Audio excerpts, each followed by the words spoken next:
Hi, everyone. Thank you for joining us. I'm Laura Albright, Senior Manager of Communications and Marketing at Canadian Sport Institute, Ontario. Welcome to CSIO's webinar series, Podium and Parenthood, Fertility and Family Planning, and today's topic of third-party reproduction, expanding pathways to parenthood, brought to us by Markham Fertility Center. This is the fourth of 6 webinars in the series. At CSIO, our purpose is elevating people and performances, both on and off the field of play, beyond training, and holistically as people first.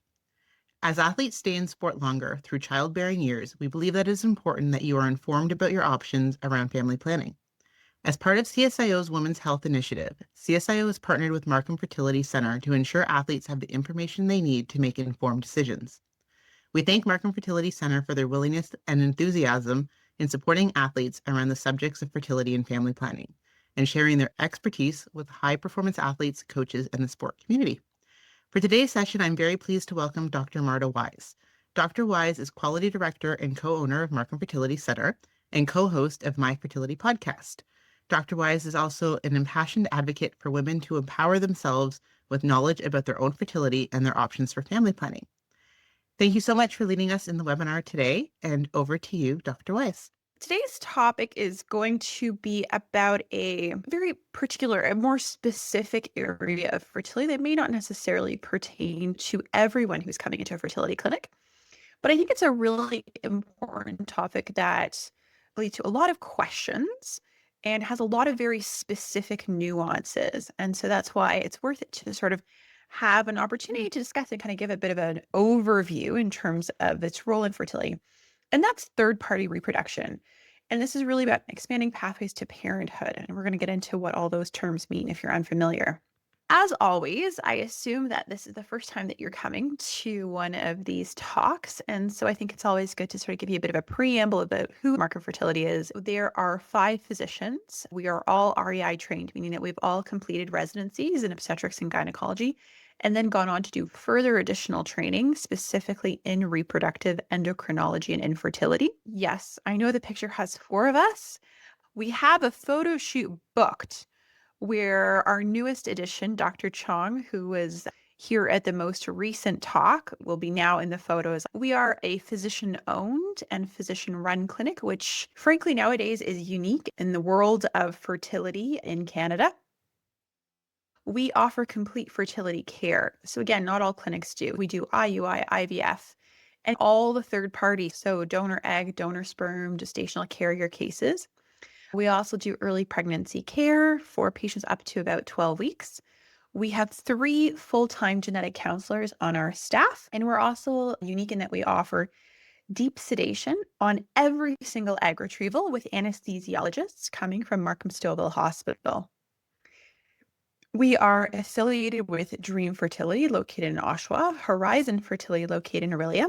We have a satellite clinic open in Barrie, and we are heading to Sudbury. So again, we're really working to broaden our geographic footprint so that we can better serve more communities. I always plug the podcast because this is a true labor of love. This is our other baby. So there's myself and Dr. Garcia, and we host My Fertility Podcast. Right now, we have 55 episodes out. There are episodes that are very relevant to third-party reproduction, where we talk in general about donor egg or donor sperm or gestational carriers. But then there's also lots of fantastic interviews that we've done with patients who have used, whatever it is to build their families as well. And those patient stories are fantastic. So again, if you're curious, if you want more information, this is a great resource, if I may say so myself. And it's free. Just to give you a brief overview over what we're talking about today. What is third-party reproduction? It's a term that probably many people are not necessarily familiar with. We're going to talk about some common considerations for all the areas of third-party reproduction. And then we're going to get into donor sperm and donor egg embryo adoption, which is often something that maybe people don't often think about when it comes to third-party reproduction. And then we're going to be talking about gestational carriers and surrogacy. From there, we're going to talk about how to get started. Third-party reproduction. So this is a very broad term that we use in fertility that refers to using reproductive help from someone other than the intended parents, meaning the intended parent or parents referring to the people who are going to be parenting the child, who are going to be, traditionally we think of as mother, father, etc., to help conceive the child. So in the world of third-party reproduction, we talk about the IPs or the intended parents, and then we talk about the third party, donor sperm, donor egg, the people who may be donating the embryo and that gestational carrier are all examples of that third party. I really, really want to highlight there are many, many pathways that are going to lead somebody to third-party reproduction. Third-party reproduction, to be honest, it's not my favorite term for this. At Markham Fertility Center, we call it our DNS program or donor and surrogacy program. The reason is that there are many paths that might lead to third party and fourth party and fifth party reproduction sometimes. So somebody may be using donor egg, donor sperm, and a gestational carrier. And it's a lot more than 3 parties, basically. And so that's why we call it the D&S program or donor surrogacy program. Probably the majority of patients in the DNS program are heterosexual couples with infertility, and they are pursuing third-party assistance for age-related reasons. So for instance, somebody who has eggs who's older, where that egg reserve is very low, or where the egg quality is very poor, they may end up using donor egg, for instance, or they may have unexplained infertility. They may have recurrent failure of embryo transfers, and they may opt to choose a surrogate. So that's actually the vast majority, I would say, of donor surrogacy patients. We also have many same-sex couples who are pursuing third-party reproduction. Single people who are wishing to become parents, they may need to use, again, donor sperm to help them conceive, or they may need to use a donor egg and a gestational carrier to become parents. Another area which may lead people to third-party reproduction is that if somebody has a certain genetic condition that they do not want to pass on, again, they may opt to use gametes, meaning eggs or sperm, from a third party so that that third party does not have that genetic issue, so they're not passing it on to the children, the offspring. These are just a smattering of different reasons. There are many other reasons why people will come to third-party reproduction, but just to give you a bit of an idea. In the world of donor and surrogacy, there are many considerations that are common threads amongst all the things that I've talked about. We talk a lot about genetic counseling and carrier screening. When somebody is using, let's say, eggs or sperm from another person to have a pregnancy, we rely heavily on our genetic counselors to help us figure out whether there are any genetic concerns or considerations. Let's say the person providing the egg is a carrier of some disease, the person providing sperm is a carrier of the same disease. Suddenly now that child is at a significant risk of having that. We use expanded carrier screening or ECS, which is a specific blood test that can be done to find out if somebody is a carrier of several hundreds of different genetic conditions. And so, genetic counseling is a really big part of a third-party journey. Another very important element that happens in third-party journeys is implications counseling. It is recommended by Health Canada and other authorities, and it's mandatory at Markham Fertility Center that patients who are opting to use third-party assistance, that they undergo some type of psychological counseling with a mental health professional, be it a social worker, psychologist, therapist, somebody with some sort of experience in working with third-party reproduction. This is truly about counseling around implications, meaning if you're going to have a child that is conceived with donor egg, donor sperm, whatever it was you had a gestational carrier, we want to make sure that you have considered all the implications, how you may address things with family, with friends.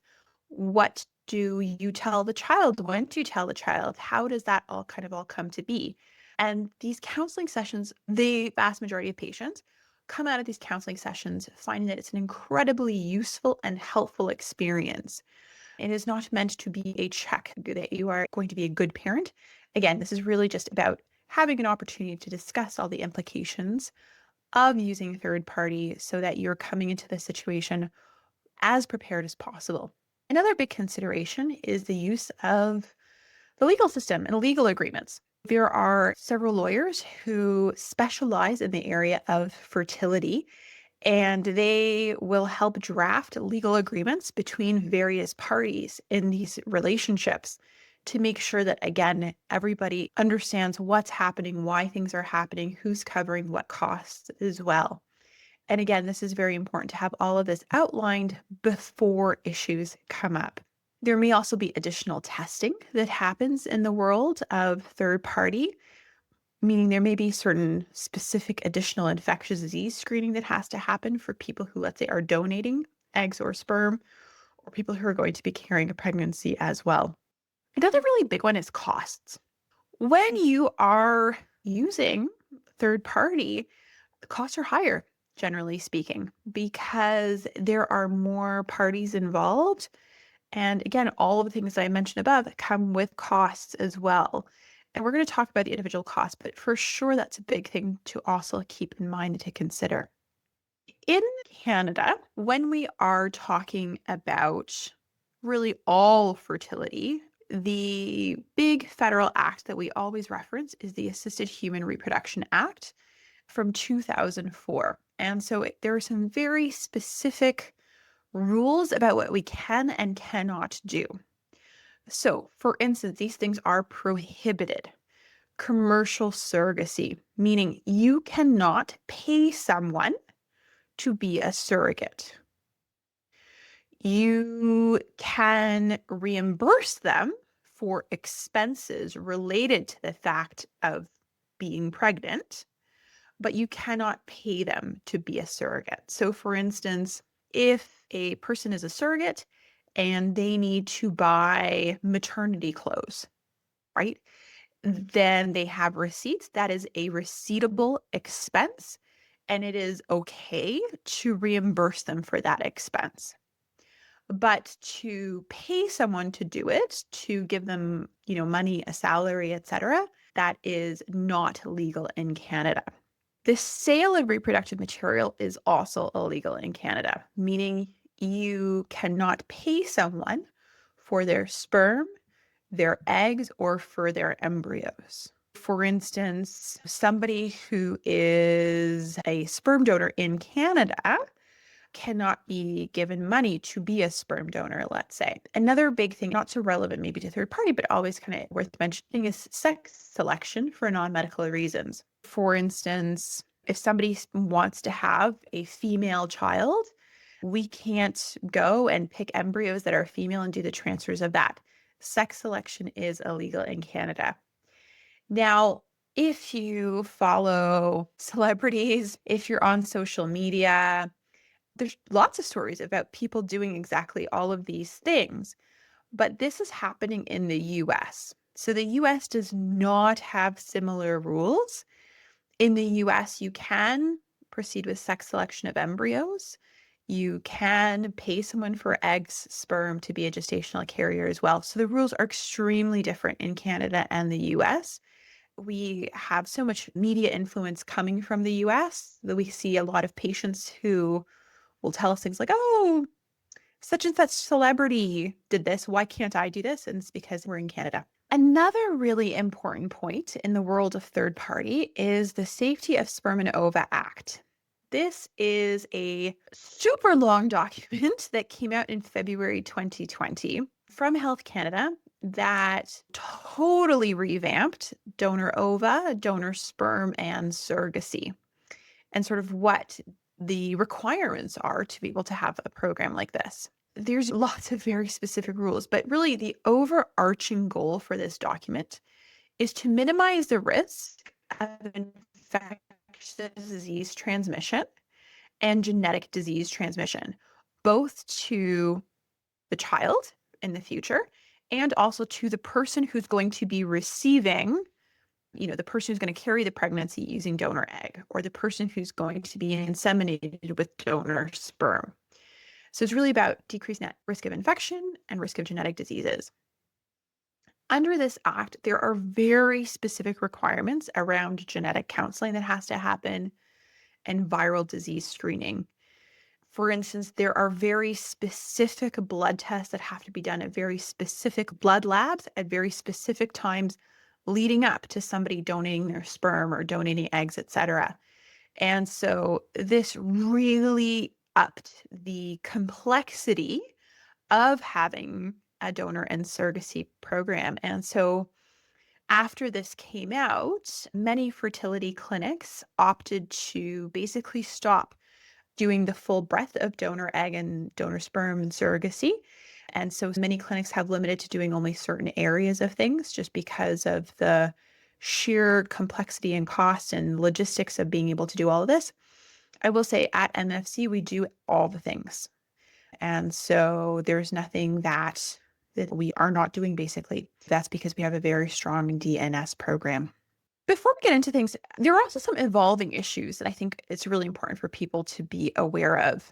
This question that comes up a lot of anonymity. If somebody conceives by using donor sperm, they're a single person with eggs. Is a sperm donor ever really truly anonymous? Probably not in this day and age.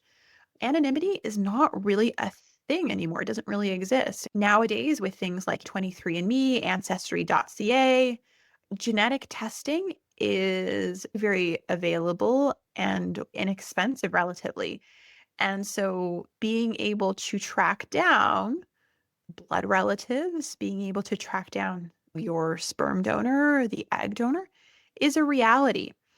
As I said, there's really no such thing as anonymity these days, and that's important to keep in mind. And along those same lines, there's probably no such thing as total secrecy. Some patients coming to donor and surrogacy, let's say it's a heterosexual couple, and they're using donor egg because, let's say, the person with eggs in the relationship has very poor egg quality. Some people might say, well, we're not going to tell the child ever. The child will always think that this person is the person who they're genetically related to, that is the egg. Frankly, that's not really possible anymore these days through all this genetic testing that's so readily available. So again, it's the big thing that comes up. Another big area that comes up in donor and surrogacy is donor diversity. In Canada, largely because of the Assisted Human Reproduction Act, we just don't have a lot of egg donors or sperm donors or surrogates available because they are doing this out of the goodness of their hearts, right? They're not being financially remunerated, let's say, to do this. And so the pool of donors and surrogates is very small in Canada. The other thing is that the ethnic, racial, cultural backgrounds of the donors is actually quite limited when you look at a lot of these egg banks or sperm banks. The exact reason, I don't know if we really know, but there are for sure societal, cultural reasons why we're not seeing a lot of donor diversity. And so if somebody is searching for a donor who comes from a specific ethnic background or cultural background, it can be really hard sometimes to find donors that are a good match. And so that is another big challenge. So just a bit of a recap, I think it's always worthwhile to mention about fertility care in Ontario to give a bit of a baseline. In general, consultations with doctors, tests, surgeries, whatever, are going to be covered under OHIP. If we're doing intrauterine insemination, let's say with donor sperm, it's mostly covered by OHIP, except for the cost of the sperm. Medications are also not covered. Sperm wash is also not covered. If somebody is pursuing IVF with donor gametes, eggs or sperm, etc., one cycle of IVF is covered for all people in Ontario with a valid OHIP card. The funding goes with the person who is going to be carrying the pregnancy typically. Again, medications are not covered. Genetic testing is not covered. Again, donor eggs themselves are not covered, etc. Right now, the waitlist is about 1.5 years. Now, I will say the government of Ontario has promised increased funding, and there has been money earmarked in the most recent Ontario budget, and we have not received it yet. We don't know how much we're getting or what that's going to look like, but it is coming. So hopefully these wait lists are going to get shorter soon. If somebody doesn't want to wait, there's always private pay IVF as well. It's also worth mentioning that not all clinics have OHIP coverage or funding for these procedures. And so if you're working with a clinic, these are important questions to ask. Let's talk about donor sperm here. With donor sperm, there are two general pathways. We call them a known donor or a directed donor and a non-ID donor, previously known as an anonymous donor. But again, there's not really any such thing as anonymity, so we're going to say it's a non-identified donor. Let's say somebody needs to use donor sperm to conceive, and maybe they know somebody, they have a friend, maybe a relative of somebody who's not providing the egg, whom they want to use as the sperm donor. We can absolutely do that. When we're thinking about a known donor, we want somebody with proven fertility, meaning that they have fathered children in the past, they're age under 50, over 50. There's decreases in sperm counts and quality. We look at their lifestyle, right? We want somebody who is not minimizing things like smoking, alcohol, etc. If you are a known donor, you have to be available to be able to come in to do blood tests, to do a semen analysis, coming in to actually produce the sperm samples for freezing for future use. So this is where geography can be important. How far away does the donor live from the clinic that you're working with? If somebody is using a known sperm donor, cost can be $5,000 to $6,000 approximate. It's going to include things like counseling fees, legal fees, testing that this person is going to have to do, and the actual sperm freezing. You're going to get multiple vials of sperm from this donation. But again, we certainly do work with known donors. I would say that this is not common. If somebody is using donor sperm, the vast majority of patients are going to be working with a sperm bank. In a sperm bank, the ideal donor, we're looking at somebody with proven fertility. And we're also looking at something called CMV status. CMV, or cytomegalovirus, is important for when it comes to donor sperm because CMV may be transmitted through sperm. And if it is transmitted through the sperm, it may pose a risk to the health of the person who is receiving the sperm, meaning the person, let's say, carrying the pregnancy, and also the baby. We're looking at people, whether they have a history of having CMV infection at some point or not. CMV is actually quite a common infection in small kids. It often just leads to like a cold or flu type illness. So it's not something like chicken pox, where people might have a very distinct memory of having, the pox on their skin and then having the itching and all that. So people don't really know if they've ever had CMV or not. And so this is why we're always doing blood tests. And these are one of those special tests that we're doing when we're pursuing things like third-party reproduction. Another really common question is, okay, if I need to use donor sperm, what do I get to find out about this potential donor? Like, how much information am I going to get? You get lots of information about these sperm donors. You get the basic stuff like height, weight, ethnic background, hair color, etc. But then you can also get, oftentimes you'll see childhood photos of the sperm donor to get an idea of what they looked like. They will even include voice recordings sometimes of the donor as an adult, so you can listen to what their voice sounds like.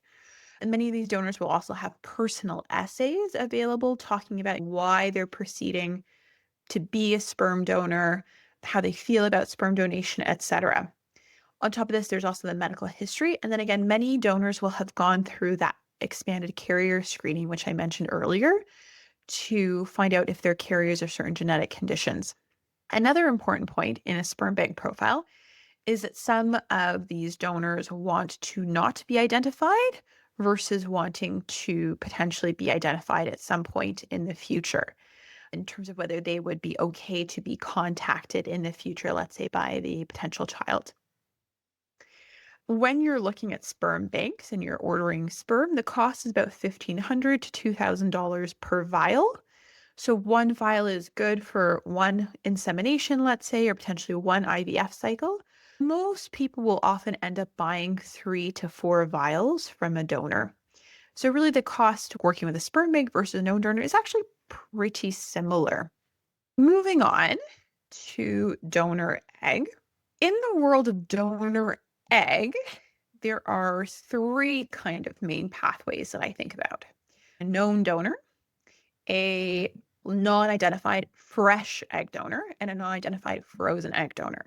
A known or directed donor basically means there is a person that, let's say, the intended parent knows and they want that person to be the egg donor, or they're bringing that person to the clinic without the use of an external agency, let's say. That egg donor will have a relationship with yourself as the intended parent. For some people, this is a pro. For some people, this is a con. Again, there's less cost when you're using a known donor because there's no external organization fee that's trying to match you with somebody else.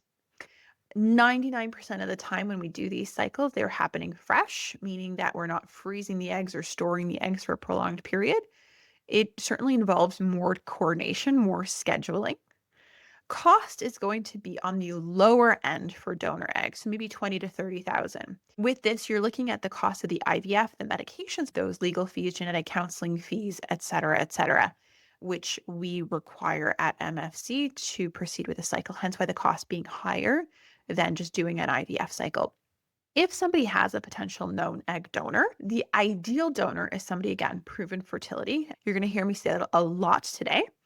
Somebody on the younger side, under 35 ideally. This goes back to higher egg reserve, better quality eggs, and therefore higher success rates. Somebody who's generally healthy with no major genetic concerns. Somebody with, reasonable or let's say appropriate test results, right? We want somebody who has a good AMH or egg reserve level because we want to get lots of eggs because we want the cycle to succeed. Location may be important. So again, this refers to geographic location. If you have a known donor, let's say you want to use your sister as a potential known donor, but your sister lives in a different country, it's really tough and really challenging to coordinate. The sister potentially traveling here, being around, let's say 2.5 weeks. If the sister potentially has a family back in her home country, children in her home country, the coordination can actually be really, really tough. And so location is actually very important. Geography is really important. Sort of discussing that and talking about that and how that may impact when the cycle can happen, and even if the cycle can happen. Another pathway is non-identified fresh eggs. So what I mean by this is the old term would be anonymous egg donor. Fresh eggs refers to the fact that the donor is specifically stimulated for you as the intended parent. The eggs do not get frozen. The eggs are not being shipped across the country, right? So the donor will go through the stimulation retrieval, let's say at Markham Fertility. The eggs are in the lab at Markham Fertility. They get fertilized right away with the sperm that we're using to make the embryos. Typically, this is done via matching, via an agency. When you're talking about a fresh cycle, there's more coordination and effort.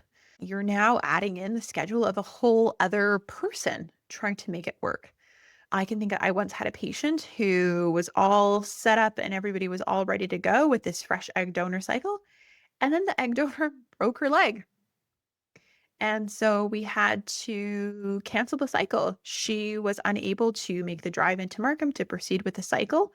A lot of time and effort and cost went into it, but just couldn't be done. It was out of everyone's control. If somebody's proceeding though with a fresh cycle, generally there are higher success rates and you're going to get more embryos typically. So from a fresh cycle, you might get 3 to 6 embryos to work with.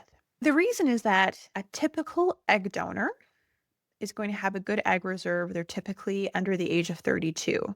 So, they get 15 eggs, 20 eggs, and they're good quality eggs, generally speaking, hence the high number of embryos.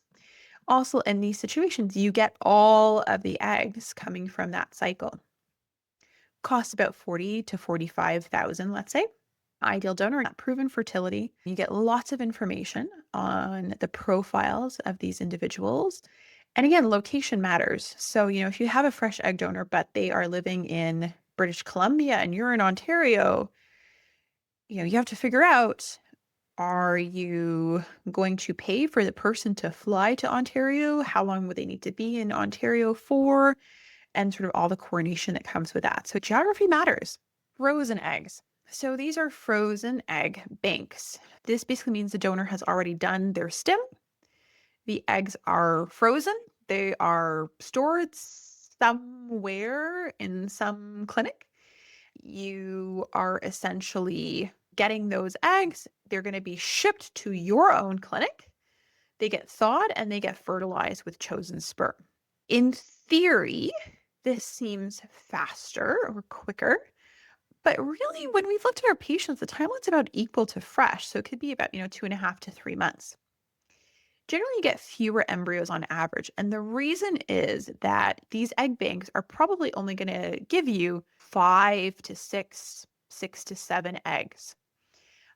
But because those eggs are good quality, you are going to get 1 to 2 embryos probably. The other thing about egg banks is that some of them may provide certain guarantees or money back guarantees. They guarantee you'll get at least a blastocyst. There's even one egg bank called Donor Egg Bank USA or DEB-USA. They have a live birth guarantee. And if you don't have a live birth, they will refund you your money. Again, cost about $40,000 to $45,000. But if you're doing like a live birth guarantee, that's going to be the super high end of that, and it's going to be a lot more expensive. Ideal donor is the same, what we're looking for. And again, you're still getting lots of information on the profiles about these individuals as well. Embryo adoption. I always throw in embryo adoption as part of any talk around donor and surrogacy because I think it's not something that people typically think about as an option. People may not necessarily realize that it's out there. But embryo adoption, there's kind of 2 pathways. So there's an agency called Beginnings, and then there's Known Donor. Right now, there's Beginnings Adoption Agency is the only Canadian agency offering embryo adoption for now. Again, there's a lot of interest, I understand, from other adoption agencies to potentially begin offering this, but right now, Beginnings is the only one. They recently added in embryos on top of their portfolio. This is an open ID adoption, meaning that it is not anonymous. If somebody is donating their embryos, they get to pick who is receiving the embryos. And the idea is that there is some level of communication between the people who are donating their embryos and the people who are going to be receiving the embryos. The amount of communication, what that communication looks like, can vary widely, but you know who the person is, they know who you are. With embryo adoption, though, it's important to know that the embryos that you can get are a varying number. Like you might get 1, 2 embryos, 3 embryos, 4 embryos. The quality can vary. Are these embryos coming from somebody who's older when they did their IVF? Are they genetically tested embryos? So those pregnancy rates can vary very widely as well. So anybody who's considering this, we always will have an appointment as the fertility physician to review the embryos and talk about the success rate so people really know what they're getting themselves into. Again, geography is a thing. So those embryos may currently be in a clinic in BC, and you may have to ship them closer to home, or you may have to travel yourself to BC to do the embryo transfers. Cost is on the lower end of third-party reproduction, about $15,000 to $20,000. It's also worth mentioning that not every fertility clinic will accept embryos from an outside clinic. So you may need to switch clinics. You may end up traveling yourself to the clinic that has the embryos as well. There's also known donor embryo adoption. These are individuals who are connecting via, let's say, personal networks or social media. I mean, this is really big on social media, actually, the Facebooks and the Instagrams, where people are connecting to find people to donate their embryos to, people looking for embryos. Same thing with donor egg and donor sperm. Again, geography is a concern. You may need to ship embryos closer to yourself, and not all clinics are going to accept embryos from other clinics. You may be getting a varying number of embryos, varying quality, and in our experience, you may get incomplete information. So in terms of what kind of infectious disease screening was done at the time that the embryos were made, was there HIV testing done, or Hep B or Hep C? Some of that is just incomplete because some of these embryos have been made many years ago in other clinics. Switching gears again to gestational carriers or surrogacy. Why am I using these 2 terms? A surrogate or traditional surrogacy, the definition is that the surrogate's own egg is used. So that person is the biological, quote unquote, mother of the baby and is carrying the pregnancy. This is way less common today due to legal and emotional complexities. Gestational carrier, gestational surrogacy means that the person gestating the pregnancy, the person carrying the pregnancy, does not contribute to genetic material. They are simply carrying the pregnancy. So there's no genetic link to the child. And so that's the term gestational carrier. We always talk about surrogacy because I think that's the term that people are more familiar with. You can go through an agency or you can go through a known person. When we're talking about a surrogate, there are specifications in terms of who would make a good surrogate, who we would accept as a surrogate. This will vary clinic to clinic, the criteria. There are no standards. The agency itself may have particular standards versus what the clinic's standards may be. This is an example of some of the standards that we have at Markham Fertility. So we're looking at their age, we're looking at their BMI, health conditions, that they've had a pregnancy before. We basically really want to make sure that this person is going to hopefully, likely have a low risk, healthy pregnancy. We also want somebody who's had a pregnancy before because they frankly knew what they were getting themselves into better than someone who's never had a pregnancy before. We want to also see that somebody has a good support system to be a surrogate. And the big thing that we talk about is not a criteria, but I think is super, super, super important, is really the emotional and relational dynamics between the people who are the intended parents and the surrogate as well, whether that's known or anonymous. A known gestational carrier could be a family member, could be a friend, could be a connection that you're making via social media or personal networks. Costs will vary widely because it's going to depend on, is that person traveling? And again, those receivable expenses that may come up over the duration of the pregnancy as well. There are agencies that can help to match individuals. This takes time. Surrogacy matching in Canada, you're looking at 1.5 to 2 years. The costs are also really high. You're looking at anywhere from 80 to 120,000, and that's with the embryos already made. So that's separate even from the cost of the IVF. Hence why many people turn to social media. If you listen to this presentation and you're thinking, I think I might need third-party help, where do you start? First of all, see your family doctor or walk-in clinic for a referral.